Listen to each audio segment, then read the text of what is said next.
বন্ধুরা আজকে হচ্ছে কাঁঠাল রান্না করব। দেখুন কাঁঠালটাকে, এটা হচ্ছে বাড়ির গাছের কাঁঠাল, সেটাকে হচ্ছে ভালো করে কেটে নিয়েছি, কেটে নিয়ে একটু ভাপিয়ে নিয়েছি। আর এখানে নিয়েছি ডুমু ডুমু করে আলু।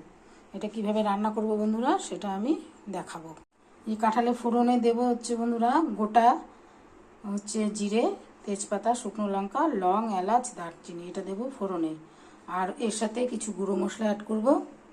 এটা ধনের গুঁড়ো, হলুদের গুঁড়ো, লাল লঙ্কার গুঁড়ো, কাশ্মীরি লঙ্কার গুঁড়ো, অল্প চিনি। আর এখানে নিয়েছি একটা টমেটো, আদা, একটা কাঁচা লঙ্কা কিছুটা আছে এখানে, এইভাবে চিড়ে দেব। আর নেবো হচ্ছে গোটা জিরে। এটা হলো মিক্সিতে একটা মশলা তৈরি করবো। বেশি করে জিরাটা একটু লাগবে যেহেতু নিরামিষ। বন্ধুরা কড়াইতে হচ্ছে সাদা তেল দিয়েছি। এখন দেবো হচ্ছে এক এক করে ফোড়নগুলো। প্রথমে দেবো হচ্ছে শুকনো লঙ্কা, তেজপাতা, গোটা জিরে, লং, এলাচ, দারচিনি।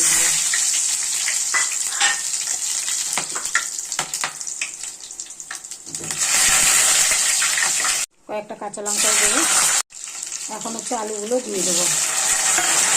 কাঁঠালটাকে ভাপিয়ে নেওয়ার পর বন্ধুরা আর একটু ফ্রেশ জল দিয়ে ভালো করে ধুয়ে নিতে হবে, যাতে গন্ধ টন্ধ না থাকে। অনেক সময় একটা কিরকম গন্ধ হয়। আলুটা একটু ভাজা ভাজা হয়ে আসছে বন্ধুরা, এর লবণ দিয়ে দেবো। আর হচ্ছে গুঁড়ো মশলাগুলো, চিনিটা অ্যাড করে দেবো।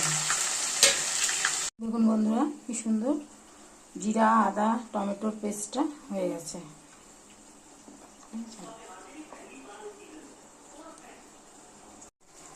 এখন হচ্ছে জিরা, আদা, টমেটোর পেস্টটা ঢেলে দেবো। কাঁঠালের মশলাটা যখন বন্ধুরা একটু এরকম ঝোলা ঝোলা থাকতেই কাঁঠালগুলো ঢেলে দেবো। তারপরে আবার একটু কষিয়ে নেব। এই কাঁঠালগুলো ঢেলে দিয়েছি, এখন এটাকে কষিয়ে নেব। তারপরে অল্প একটু আবার জল দেবো পরে কষানো হয়ে গেলে। কাঁঠালের তরকারিটাতেও গোলমরিচের গুঁড়ো দেবো। কাঁঠালের তরকারিটাতে একটু গরম মশলা দিয়ে দেবো। নামানোর সময় ঘি দেবো। কাঁঠালটা যখন একটু কষানো হয়ে আসবে বন্ধুরা, তখন হচ্ছে উপর দিয়ে ঘি দিয়ে দেবো। এই কাঁঠালটাতে কিন্তু বন্ধুরা দুটো প্রসেসে আর কি খাওয়া যায়। এখনও কিন্তু এটা নামিয়ে দেওয়া যাবে, কিন্তু কেউ যদি মনে করে একটু ঝোল ঝোল খাবে, একটু গামাখা গামাখা, তাহলে একটু গরম জল করে এর মধ্যে ঢেলে দেবো। এইটা কষানো হয়ে গেছে। এটাও কিন্তু খেতে একদম মাংসের মতো লাগবে। একটু ঝোল ঝোল করার জন্য আমি অল্প জল দিয়ে দেবো। জলটা ঠান্ডাও কেউ দিতে পারেন, আবার একটু গরম জল করে দিতে। এই বন্ধুরা কেউ যদি মনে করে এরকম একটু ঝোলা ঝোলা খাবে তাহলে এরকমও খেতে পারে। আর যদি না মনে করে যে একটু কষাবে তাহলে আর একটু ঝোলটা কমিয়ে নামিয়ে দিলেই হবে। আমার কিন্তু কাঁঠালটা রেডি। খুব একটা ঝোল ঝোলও না, খুব একটা মাখা মাখাও হবে না। এটা আবার বসে যাবে।